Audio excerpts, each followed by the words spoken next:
আসসালামু আলাইকুম বন্ধুরা, কেমন আছেন? তো দেখুন আজকে আমি করছি পেঁয়াজি। তো তার জন্য দেখুন এখানে তেলে পেঁয়াজে বেসন মাখিয়ে ছেড়ে দিচ্ছি। দেখুন কত সুন্দর ভাজা হচ্ছে।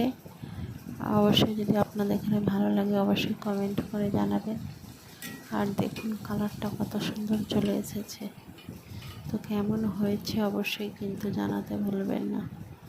দেখুন কালারটা খুবই সুন্দর হয়ে গেছে।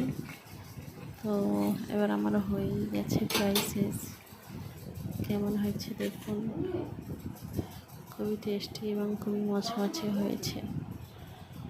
অবশ্যই আপনারা কিন্তু বানিয়ে এইভাবে খাবেন, খুবই ভালো লাগবে। বাইরে থেকে কিনে না খেয়ে বাড়িতে বানিয়ে খাবেন, দেখবেন খুবই ভালো লাগবে। তো দেখুন এবার এটা আমি মুড়ি দিয়ে মাখিয়ে খাবো। তো দেখুন এখানে আমি মুড়ি নিয়ে নিয়েছি আর 3টে পেঁয়াজি নিয়ে নিয়েছি, দেখতেই পাচ্ছেন। তো এবার এটা আমি খেয়ে নেব।